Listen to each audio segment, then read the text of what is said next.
Yeah, I've had some games after a very, very long break, which is always good. It's always good to have a long break from chess. I don't know how long it was, but it was long. It was months. And then I just play and I was on a losing streak of 7 games when I stopped playing, and I just played 4 games out of the blue with many months away, and I won them all. So this is the lesson I want you to take from it: is when you start just losing and losing and losing, and you feel like the game's got you, just take a break from chess, and it can be 6 months. I find 6 months is often what it takes. 6 months of not even thinking about chess.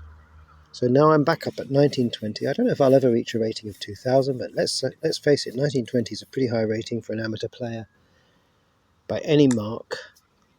So I'm going to show you these last 2 games. Checkmate. I think this was only a Class B player, to be fair. Check. And pretty much Check. gave me that pawn. I mean, not good. But it's how do you capitalise? Well, never move the same piece twice during the opening. This isn't the opening. This is not the opening anymore. And so now he's attacking me with the knight. Go to here. Threatening checkmate. Checkmate. And there it is. So that was the first game. And then we got Check. another one. Actually, there was another one as well, but I don't know where it was. So, but this one was very good. We got the d-pawn opening, which is the one I most fear. I hate the d-pawn opening. I came out with the Alekhine kind of style of defence. Ignore the attack, just defend it with the queen like this, and develop all at the same time, developing the bishop, developing the pawn, defending with the queen. So he's losing tempi. Okay, so it goes to attack the knight. So I need to defend it with something less valuable than the queen. And now he attacks like this, and I can move it. And again, I've now developed the knight by 2 squares. He's got nothing developed, especially if he does this.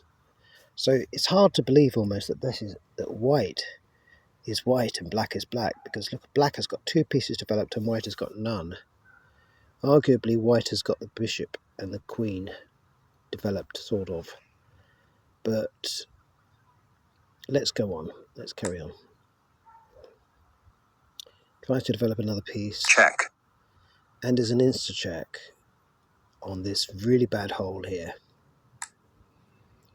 Kind of has to go with the pawn, because if he goes with the knight, I'm going to exchange, which is going to end up with me taking a pawn as well. But I get this pawn anyway, you see. Now he's got to move the knight. Moves it here. And now I get this pawn as well. So none of that's looking very good, is it, really? Now he attacks this knight here. And you see he's on the back foot the whole time. I just come back to here, well, I'll recapture with the queen. You're not even going to mess with my pawn structure, right? Kinside castle in. And also it's getting my queen to a slightly safer spot.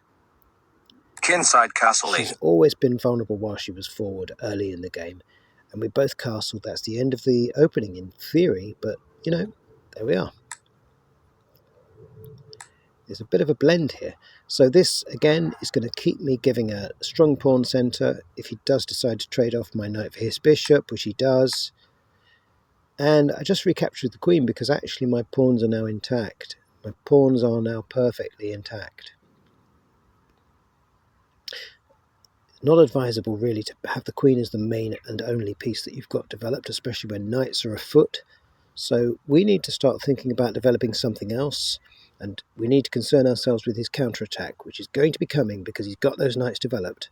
Check. So up he comes straight away. He's willing to sacrifice that knight to open up the, what would that be? That would be the g-file against my king. And thanks to Grandmaster Smirnov, I'm happy to do that. I am not scared by that, even though it means that I'm effectively back-ranked at this point as well.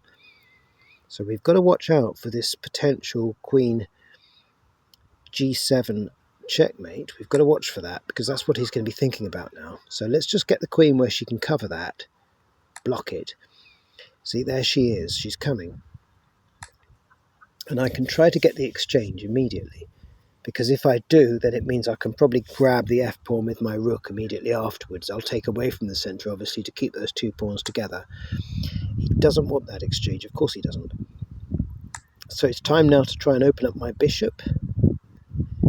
And funnily enough, this actually opens up the knight as well, which turns out to be more important, but I didn't realise it at the time. So the bishop is opened by one square. He moves his rooks over to double onto that.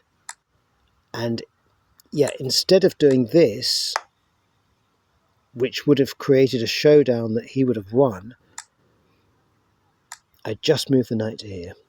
That's when I realised, actually, no, it's the knight that must come out first, because I need to get rid of this pawn that's effectively back-ranking my king. And I can do it now. I can pretty much do it. So just grab it with the queen. It doesn't matter that he's attacking the queen. I've evaded the attack and I've grabbed the pawn, so that's got rid of all of that in one go.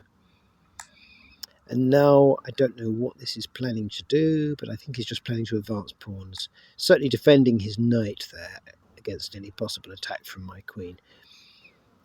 And now just this obvious extra thing now can happen, because now I've got a minor piece that would have to be traded for the rook. So if he takes, now he's going to have to trade a rook, or even a queen if I suppose he took right now for the minor piece. So he can't do that. So he now attacks the knight. Well, the knight's got quite a good square to go to. It can go here. Well, actually, it didn't go to it straight away, did it? Instead, I attack the queen straight away. Because obviously, even if she comes to the final rank, she doesn't want to trade herself for a rook. So attack her first of all. She comes over. I simply defend that knight using a pawn. But of course, he can attack it with his pawn. He does. Check. But I've got a check here. And those squares are covered also by that new knight, which is rather nifty. So he can't really block it. So king goes here. Now I can escape the knight back to here. And now if you notice, the knight is also covering that e8 square, that crucial square there. Very important. But I'm also now attacking the h3 pawn, and it's undefended. And he's probably not seen it. I'm hoping he's not seen it, but he has moved the king down now. So just move the bishop to there instead. Just hook it onto that f pawn just to create some better structure. We've got possible skewers and all sorts going on, but he attacks. Okay, so let's just attack the queen now anyway, regardless of skewers. She can go here. Now I think this was a bad move. I know she's attacking the weak d pawn, but I don't think she's in the game anymore now. She's really not in the game anymore. I don't know what the right move was, maybe just something like h1, I don't know. Now I can start to try and trade off to capitalise on my positional advantage. He, of course, comes to here. He's now eyeing that h6 square, which is very, very nice little square for him to eye. But I can now take that rook. Check. Now with his check, it's a bit premature because I've just taken that rook. And I did think about f8. It's the obvious move, but I didn't like it. I just don't like it. He's got another check coming immediately. And then he's got another check with taking my rook back. So no, that was the move. He doesn't have a check here. He's got no checks. So now he kind of has to grab the rook. But if he does that, which he does, check, he has this. You see the queen fork. And that's a resigning position. He doesn't have any way of escaping queen g2 checkmate. There's no escape from it. No escape whatsoever. So that was my final game on my return to chess after a massive, massive time away. And as you see, you come back fresh when you come back to the game from far away. So take the time off, enjoy the game.